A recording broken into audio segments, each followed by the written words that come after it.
The broadcast is now starting. All attendees are in listen-only mode. Good morning, everyone. I want to thank you for joining us for Midnight Solar's first DIY solar series. Today, doing our presentation, we'll have Todd Gears from our technical support department. Todd has a large history in the solar and wind industry, and he is looking forward to answering all of your questions today. We have a question and answer pane. We do encourage you to please use that if you have any questions during the presentation. And I will pause Todd as we have breaks and availability in his presentation to have him answer those questions for you. We'll also have a Q&A time at the end of the presentation for anything that you might not have gotten answered during the presentation. We're going to wait just a couple more minutes to make sure that everybody is logged in here and ready, and then we'll go ahead and get started.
All right, Todd, would you like to get us started this morning?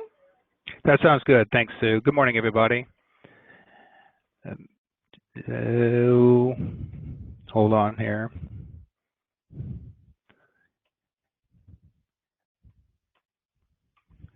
Computer's not advancing. There we go. First technical glitch. Good morning, everybody. I'm Todd. I work in tech support for Midnight Solar. I live and work off-grid in southern Missouri, 25 acres. Been out here for 4 years. It's a lot of life experience to share with you during this presentation about living off-grid with solar, with wind. And as Sue mentioned, if you have any questions, just send them over to her. She'll interrupt. We will get started here. Okay, so we're going to start off with discussing off-grid living. Food for thought considerations. If you guys are not off-grid yet, and you're thinking about it, I want to share with you some of my life lessons so that you can have an easy transition. When I first came out here in the middle of January 2015, it was an eye-opener. It was rough. I was not ready for it, so I'd like to share with you as much as I can. One of the things that you really need to be aware of is going into this and having a change of mindset, thinking differently, being flexible, understanding that the way you live right now on grid is not so easily transplanted into living off-grid. Can you do it? Yes. Would it be very expensive? Yes.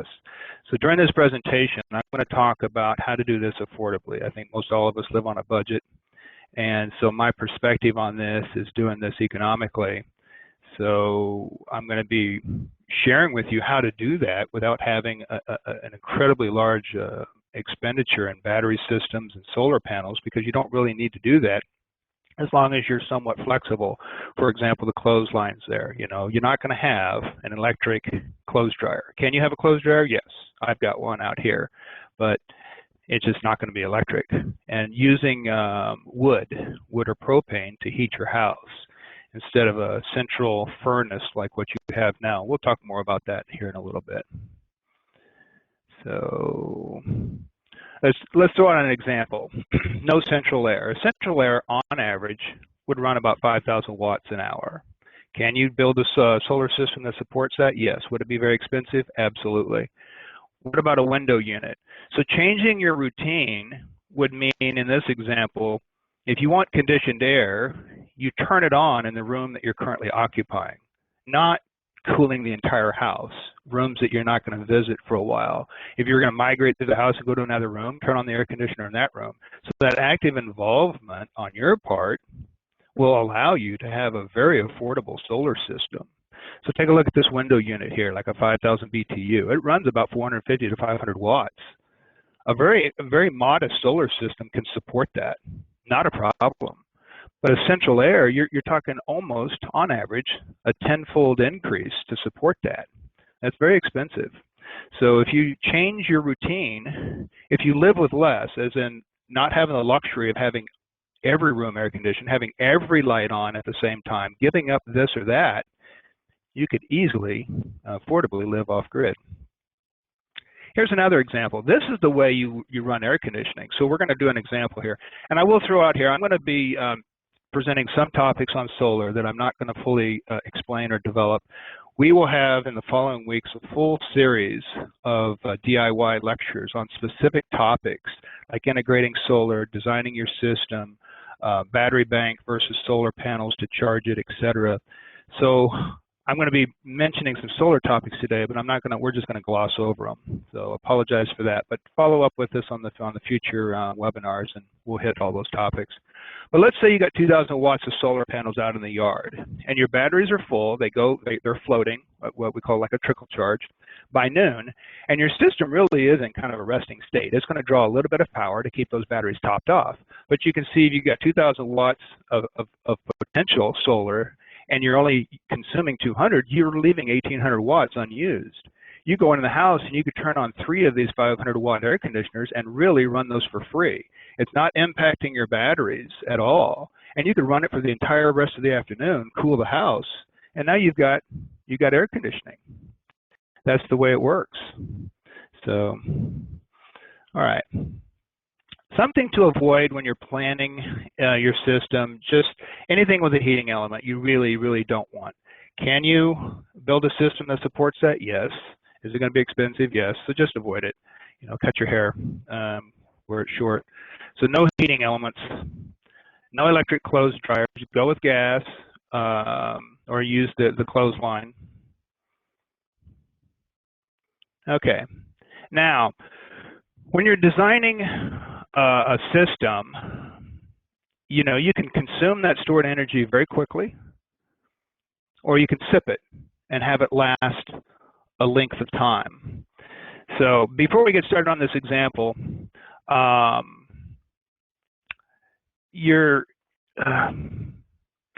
me think here. I lost my train of thought on that, so I'll come back to that. If on a central furnace, depending upon the size of it, but a 20,000 watt-hour battery bank could take 2 to 4 hours and it's depleted. Whereas if you had a wood stove with a blower, about 150 watt blower, it could run for days. So what you have to realize when you're living off grid is you're living in a 24-hour solar day. You're charging your batteries today. Hopefully the sun is charging them up, or you're augmenting that with a generator.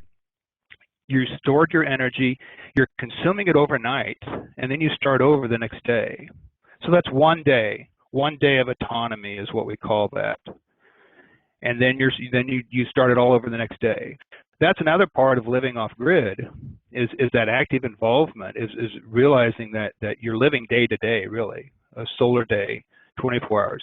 And the larger the system, the more luxury you have to run your system for multiple days of autonomy without sunshine.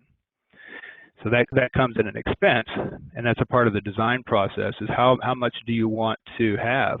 So it is how fast are you going to consume, or how far is your system going to carry you into the future. You cannot have it both ways without a tremendously large expenditure. You could have both a quick burn rate and a long duration, but most people just can't afford that. It'd be very, very expensive. Another thing, this is what I do, is I get up in the morning and I heat hot water and I store it in a thermos. You know, if you had like a regular coffee pot, that burns about 900 watts an hour. People might leave that on for 2 or 3 hours. Older people like my mom would leave it on, 10 hours a day. That's a tremendously large battery bank to store that amount of energy. So you just have to move away from those sorts of lifestyles to live affordably off grid. Okay. Another consideration is your constant involvement and awareness by monitoring your solar system. And the voltage of your battery bank is like the fuel gauge. It really is a fuel gauge. And we're showing some numbers here. Let's say you get a 48-volt system. Your batteries are 100% full. It's 51 volts. So you walk by your charge controller, which will display the voltage, and you see what your voltage is at that moment in time. And you're going to be living this. You're going to be constant. I probably look at mine 30 times a day, at least. It's the heartbeat of the system. And it tells you so much. Some of the advanced classes that we'll do later on, I will show you how to use voltage to troubleshoot. It's quite amazing all the information you can derive just out of voltage at particular times of your system.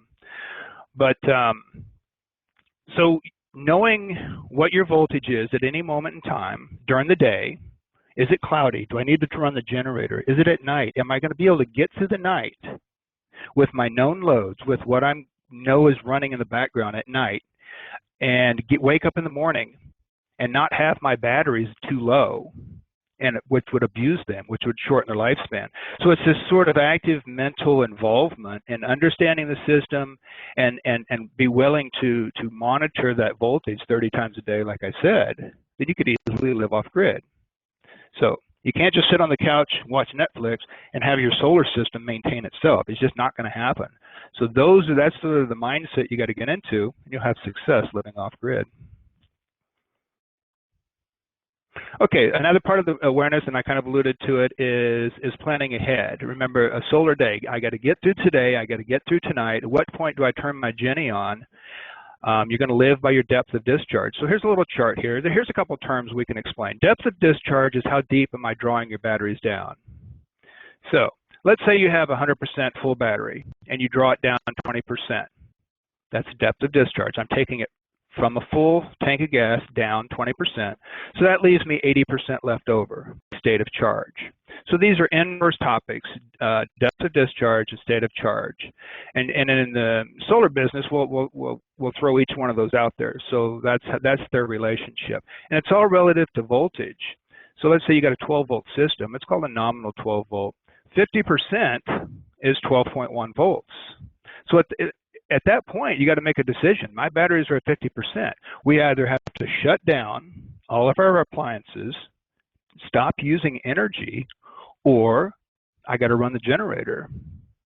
If you take it below, on average, most batteries, and this is not lithium, the new style of batteries, but on average, your flooded or sealed batteries, if you take them below 50% on a regular basis, you're going to shorten their lifespan. So 50% is your target. So you have to make that decision point. And maybe if you repeatedly wake up in the morning and it's below 12.1, you might need to add more solar. So that sort of monitoring of your system on a daily basis, knowing what your loads are, where your voltage is at, will help you to tweak or optimize your system. Either you have to reduce your consumption or you have to increase your production.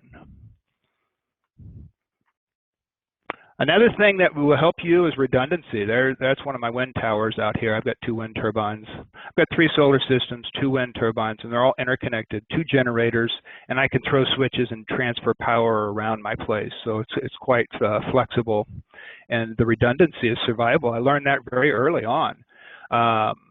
If you're going to have if you're going to have a solar system where your solar is well balanced to the batteries, you'd more than likely want to go light on the wind. You're just going to be dumping all that wind energy, so give that some thought. Having spare parts is critically important. You're living off grid, and a component fails, you're going to be down 3 weeks until you get that part fixed on average. You're going to be running the generator, 2 to 4 hours a day. you're going to really be going without. So have some spare parts like a charge controller, possibly even a second inverter, or have redundant systems, which is what I have, and I could just shift power around. But that takes time to build it out. Obviously, it takes money. But I can't. Redundancy out here is very, very important. I have redundancy in everything: water, power, heating sources, actually air conditioning sources. I've got 2 of everything out here. So not just in solar, but actually living off grid. I have multiple layers of redundancy, and it makes life so much better. We talked about that earlier, days of autonomy. There's one of my battery boxes that I built. Days without sunshine. Most people build their initial system as 1 day. Because batteries are so expensive, days of autonomy is a product of how many batteries do you have. And then how many batteries you have is a product of how many solar panels will support those batteries. So, you know, the more days of autonomy, the greater the luxury, but the more the expense. So, and again, we'll talk about that in a follow-on class on designing a system. We'll go into all the math that supports your decision as to how many days of autonomy, how many batteries, and so forth. And think about that dictates you know, the real estate required to hold them. How much space do you actually have? If you're wanting 5 days of autonomy on a 48-volt system, you're talking a large battery room. So all these thoughts have to be factored in. Okay, here's the basic solar system comprised of solar panels. We call it PV, photovoltaic. That's a short term. We call it PV. It's going to go through a combiner box, circuit breaker protection, overcurrent protection. It's going to flow into their charge controller. This is a classic. This is our flagship product, classic charge controller, and it charges the batteries. So it flows from panels to this combiner into the charge controller, and the charge controller regulates the charge, the current, into the batteries. Then the inverter is connected to the batteries, and it takes and it makes AC, like what you have in your house, and it flows to your sub panel or your main service panel. If you're off grid, you'd probably just have 1 panel. And then the generator ties in. The generator can be used by the inverter to charge the batteries, and it can also flow excess to your load panel. But you always want to minimize the generator, right? You want to run for free off the sun. So the concept is design your system to support your loads and run the generator as little as possible. So these are the basic components for your average solar system. Okay, system placement. Since you know, you guys are thinking about moving off grid, you haven't done so yet, you need to give some serious thought to placing all of these solar components. So you might think about putting them on an available rooftop. You got to make sure that rooftop is facing south. Don't just park it up there because there's nothing else up on your shed roof. If it's facing north or facing east or west, you're not going to be happy with your production. It's got to face south. Now, these are my panels here. This is actually this winter. I've got two sets of panels.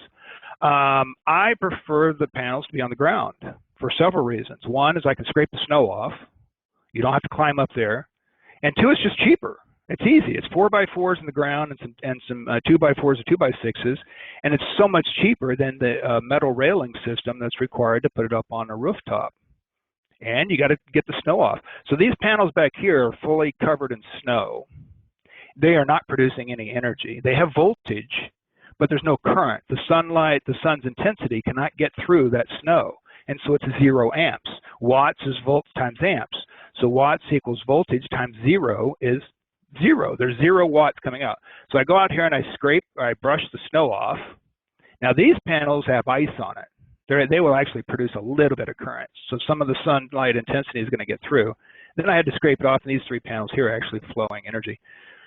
But this would be a real pain if you're up here on a ladder. So give that some thought. I mean, if you're off grid, you probably got a little elbow room. You got a little place on the ground. Just put them on the ground. Trust me on that. It's just easier. And the other thing, if you put them up on the roof, your area is subject to inspection. Now you got the National Electrical Code coming in with rapid shutdown. You're going to have to spend several $1,000s on a rapid shutdown system. We have the products for that, but you know, it's unnecessary expenditure if you put them on the ground. So give that some thought as well. Okay, you could put it on a pole, on a tracker system, and we'll talk about the pros and cons of all that. It's very productive. It's a lot more money. We'll talk about that in those follow-on classes. This example here, I put this in here, is this, I would avoid this if I were you. It's slightly less productive. You have different planes, different angle of attack from the sun. If you do have to do this, just keep this group here wired together, keep that group wired together. Don't have these panels wired into those panels, and it'll help with the voltage. Okay. Your batteries. The batteries need to be accessible so you can do maintenance like this guy is doing, adding a little bit of distilled water to top them off. These are what we call flooded batteries. You can see it's in an enclosure here, a wooden box, and it needs to be kept warm. Cold batteries do not like, they lose capacity. It's like having a hole in your gas tank. So they got to be kept warm. And the proximity of the batteries, and we'll talk a little bit about that, they need to be nearby. And I've got some better pictures on that. So access for maintenance, access to keep an eye on them, warmth to maintain, to hold on to that capacity. It's like I said, if your batteries are about 32 degrees, you could lose about 25–30% of their capacity. So very important. Okay. There's Ryan, our sales manager's arm, and some of his classics. But the charge controller, the inverter, and the balance of system, all the wiring and all the miscellaneous stuff needs to be indoors. It's not outdoor rated. And you need the access. You need the access so you can walk by and see the voltage. The voltage will be right up here in the corner on these classics. You need to see that. We spoke about that. So it's very, very important that you design your system. You plan ahead a place to park this stuff. Okay, now we're going to talk a little bit more about placement. So in this example, the panels are out in the yard, and you're going to run a wire, a home run, that's DC, which takes a larger wire, and the voltage is going to be lower than like AC, and it's going to run across the yard to your house. And you're going to park your batteries, your charge controller, and the inverter at the house. This is a very common installation. Okay, so you have to decide where in the house or adjacent to the house in the garage or whatever will be the batteries, the charge controller, and the inverter. Now, if the batteries are flooded, like in that previous picture, they're going to outgas hydrogen and oxygen. They need to be well ventilated. They really shouldn't be in the house. So you got to figure out where to put them around the house. Okay, so this is a common installation there. Now, you could have a battery shed out there, and you'd run everything into that shed, the batteries, charge controller, and the inverter, and then you'd run AC a longer distance to the house. That's why you could use smaller wire for the AC. So people do that as well, and that's definitely affordable. The problem with this is that you're not going to be walking by the charge controller 30 times a day to check the voltage, or checking on the batteries, being mindful of the batteries. You're just going to forget about it. You're going to be busy doing other things, and you really have to be diligent to be mindful of that. Now, a solution to that is with the Classic. In this example, the Classic would be out here in the shed, and you're going to have AC out there, so you could hook up a little wireless bridge. It needs a little bit of AC, and it would transmit a signal to the house. And you got a computer in the house hooked up to a router, like a $30 Walmart router, and it would just transmits a wireless signal. It's like a radio transmitter. And so you could have this, and that way you can monitor the voltage inside the house. And we have this software program called the local app, and it looks like this. You can see this on your desktop, on your computer, and you could watch it so that you get the best of both worlds. So it's an easy fix, and in that example, you do not need internet out there. It's just a little transmitter that sends a signal. So that is a solution. And lastly, some people might be inclined to park their batteries away from the house in a shed. I had a call a couple weeks ago. A lady had a root cellar, and her batteries were like 30–40 feet away. And she had the right wire size, luckily, but it's just really bad practice in parking your batteries a long distance away. So the charge controller and inverter in the house, and they're both connected by like 30 feet of wire to the batteries in the root cellar. So you just really, really want to avoid that. That's a big no-no. We don't want to do that. Okay, so here's a picture of my generator, one of them. I was swapping them out. I've got 2 of them on site. And I've got some propane tanks here. I got a big 500-gallon propane tank there. And this is actually gas and propane. It's Champion. I really like it. It's a good one. So highly recommend dual fuel. You have that luxury. You run out of propane, you can throw some gas in there. You know, you are off-grid living. And get the inverter, the generator sized larger than the inverter, and that works out well. So you can run all your loads that you're wanting to run. So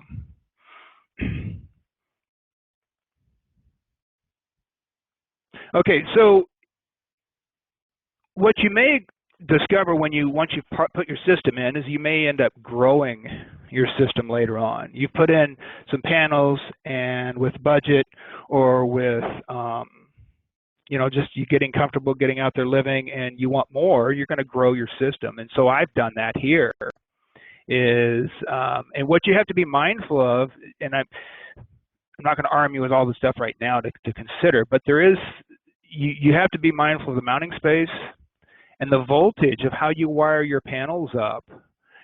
So you can't just add a bunch of more panels. You might have to change all the wiring, or you pre-plan and think ahead for that future growth, especially like the home run, the PV home run. The main wire, two of them, positive and negative, that represents the entire array. Let's say, for example, I think on this whole series here, I've got a number 6 wire that represents all of this running over to my shed over here. So do I go with a number 4 to plan for future growth? If I want to add more panels out here and out here, that's what I'm getting at, is planning now, and if you might have to run or bury larger conduit to accommodate larger wires if you're going to grow your system. So give some thought to that. Nobody likes digging up conduit and rerunning wire, which is exactly what I'm doing here. I think I've dug this up 3 times here. So this is the run, or the original run, and then I ran more. And so telling you not to do what I did, I had to do it. Now, this is something here, I'll share this with you. This is underneath this panel right here. This is a box we make, and it's a combiner box. It's to combine all these parallel strings of solar panels. But what I did was I rewired this, and I made it a transfer switch. So this system here, and I'm just throwing this out for food for thought, this is an economical way to double your power, and it's not going to cost you anything except the cost of this box, which is, $150 or so. So this is my original system. I first moved in with this system, 12 volts. And this powered my house and everything, a 12-volt battery bank over by the house. And then I put this system in, and this is 24 volts, and it's sending energy over here into a 24-volt system in the shed with its own inverter, etc. So because now this system is only pretty much running this phone and my TV and my computer, because I work from home, I don't have a large load on this system. So I have added more panels, and what I'll find sometimes is that my new system needs a little turbo boost, if you will. So what I designed this transfer system so I can go out here and hit these switches, and I can send all these panels to this system in addition to these. So instead of doubling these solar panels, with 3 switches, I send all these panels over, and it's like doubling my solar system for free. So that worked very well. But I had to get in here and run new conduit. Okay, so this is another combiner box that I rewired. It's very busy with wiring in there, but basically it's a $200 solution to a $700 box over here, which we make. But I just rewired it up because I like to do that. So, but if I grow this system, I'm going to have to get in there and change a lot of the wiring, and you can see how busy this is. So that'd be a real pain. But plan ahead. If you are putting in a system today that you may expand, give some thought to it. I definitely would not want to go in here and redo this, and I probably would never will. So give some thought to a bigger box that's more expandable for future growth. Okay, just throwing that out there. Okay, growing your system, batteries. I'm going to throw out a concept here. These 2 batteries are in series. So you got a 6-volt battery, and it's in series with this battery here, positive to negative. So effectively, this right here is a 12-volt battery. Okay, so I have a 12-volt battery here, and I have a 12-volt battery here, and they're connected in parallel, negative to negative, positive to positive. So I have 2 strings. This is a string of batteries, whether it's a single or multiple. And most batteries do not want to go deeper than 3 strings. So let's say you start off with a simple system, 4 6-volt batteries, and it's a small 12-volt system. And you want to grow your capacity because you realize, man, this is just not enough to carry me in the winter time. It's just not enough stored energy. What you're going to do is you're going to start adding on, because the only way you can increase capacity is to add more strings. Add a 3rd one, and a 4th one, and a fifth one. Well, when you do that, when you grow more than 3 strings, you're really beating up those middle batteries. It abuses those batteries and it weakens them. The resistance across the wires, those middle batteries just aren't going to charge as well when you're hitting them daily with the voltage, and they just start degrading. And so the weak link, the common denominator, is going to pull the whole bank down. So it is what it is. What you can do to alleviate that is and it's pros and cons. You'll realize that when you get out here, there's a trade-off. There's always a trade-off, and the trade-off in this is you get rid of this is 12 volt. You get rid of your 12 volt inverter, and you rewire these in 24. So now you've got 4 batteries in a series string: 6 volt, 6 volt, 6 volt, 6. So 6 times 4 is 24. Now you have 1 string of batteries. That's good. That's healthy. But you got to get rid of the 12 volt inverter and go out and buy a 24 volt inverter. So there's a trade-off. So if you add more strings for more capacity, you do so at the detriment of your battery's longevity. And you're doing that so you don't have to go out and buy a 24 volt inverter. Okay, I understand that. So it's a trade-off. You got to decide one way or the other. Or you plan ahead and you plan today to build a 24 or even a 48 volt system. And one of the strongest ways to approach this would be, let's say, a 48 volt system today with 2 volt batteries. So you'd have 24 of them in a string, right? Oops, I skipped the page. You got 24 of them in a string, so 24 times 2 is 48 volts. So you'd have 1 string of batteries, and if you wanted to grow them, you could easily add another string and a third string. That's a tremendous amount of stored energy. So that's the positive in that is that you're setting yourself up right now for future growth. The negative is it's very expensive. A 2 volt battery is about $300, and you got to buy 24 of them. That's $7-8 grand. Most people getting started on a system just don't have that much money to put into batteries. So what they'll tend to do is they'll buy 12 volt batteries and start off on a small system. Well, when you start with 12 volts, you're really setting yourself up for what I was just discussing about running out of strings. I've had many, many calls with people in a 12 volt system, and they've got 10 strings. And they see issues with their voltage. It's all over the place, and it's a function of their batteries failing. So just give that some thought. Give that some thought on, again, it's a trade-off, a larger expenditure up front versus a healthy battery bank that will serve you well for many, many years and gives you room for growth. Because most people, again, on solar are not happy with what they start with. They're going to want to grow their system. It's just the way it is. So here's some math on considering voltage. So this is a formula you need to learn. So we'll do a little technical. Watts is volts times amps. Or you can manipulate it. Using your freshman math there, just move that around. But you need to learn this. This is very important, and it's useful in most all solar calculations. So in this example, what I'm showing you here is, let's say you got 3,000 watts of solar. Okay, the wattage stays the same. And so if the voltage increases, the current decreases. So let's say you start with a 12 volt system. 3,000 watts divided by 12 volts is about 250 amps. Now that means you're going to need a big wire, big circuit breakers, or big fuses to handle that amount of current. 250 amps is a lot amount of current. And that's what happens in a low voltage battery system. So a negative, a con about a 12 volt system is that the wires to connect the batteries and the wires to go to the inverter are really, really big to be safe. And the overcurrent protection of the circuit breakers have to be very large, and the large circuit breakers are very expensive. So, but it's easy and it's cheap to get started on a 12 volt system. Remember, there's a trade-off on everything. But if you started at 48 volts, voltage goes up, current has to go down. So if you go from 48 volts, it's a 4-fold increase, and it's a 4-fold decrease in current, 62.5 amps. You can run very small, modest wires, very affordable. Circuit breakers are cheap. Like the difference between a 250 amp circuit breaker is about $125, and a 62 or 63 amp is about $15. And the enclosure to buy, the 250 amp that we have is huge. It's like 8 inches tall or so. And this 63 one is, I don't know, about 4 inches tall. So the enclosure is a big difference. So give some thought to that. And again, Willie will talk about that if you attend our the DIY series, and the designing your system and selecting voltages. But that's a general overview of that.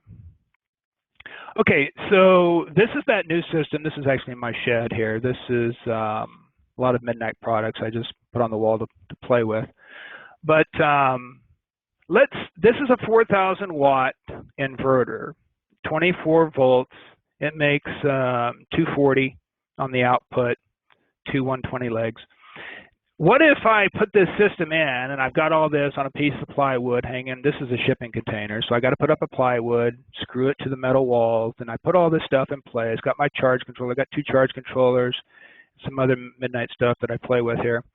But what if I put this in and 4,000 watts wasn't enough? And I wanted to grow my system. I'm kind of in the hurt locker because I don't have the real estate here. I don't have a place to park it.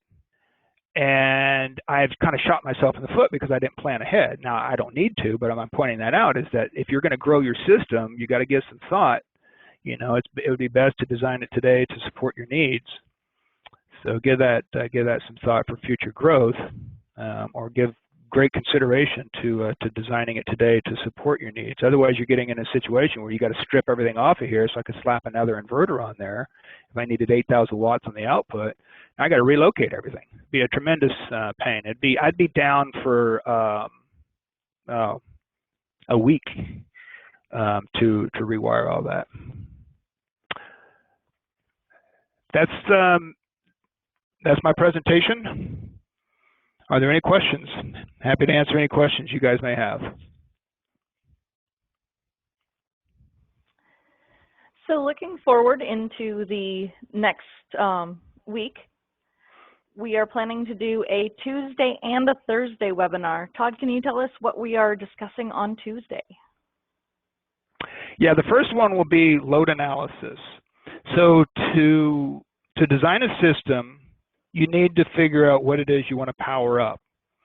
A lot of people might think that they're going to start buying solar panels and then batteries, and that's actually the opposite way to approach this. So what you want to do is do a load analysis and figure out everything that you need to power. That will tell us how many batteries you need. The number of batteries will tell you how many solar panels, and then how many charge controllers. So that's the flow in which you design a system. And then we'll talk about the solar panels and how to wire them up for the voltage, and more detail on mounting mechanisms and placement relative to the sun's angle. Charge controller. The charge controller is the critical piece of gear to make current, charge the batteries, and how to set that up for success in terms of the input voltage, output current, and let's see, the inverter system, wiring up the inverter. So there's a lot of math in all of these. So it'd be very, very detailed and setting your system up for success. All right, and Josh is asking, can it be recorded so that he can watch it on his own time, since he normally works during this time? And the answer to that is absolutely. We do record all of our webinars, and we will send out a link to everybody who was registered for this webinar so that they can watch it in their own time if they were not able to make it to the webinar today. And we will be doing that for all future webinars as well. So please do sign up for that to make sure that you do get the link. We will also post the link and the video on our Facebook page. So please be sure to check it out over there as well.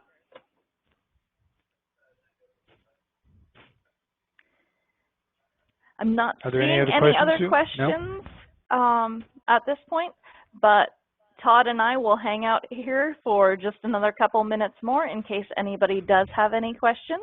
And we appreciate you all joining us here today.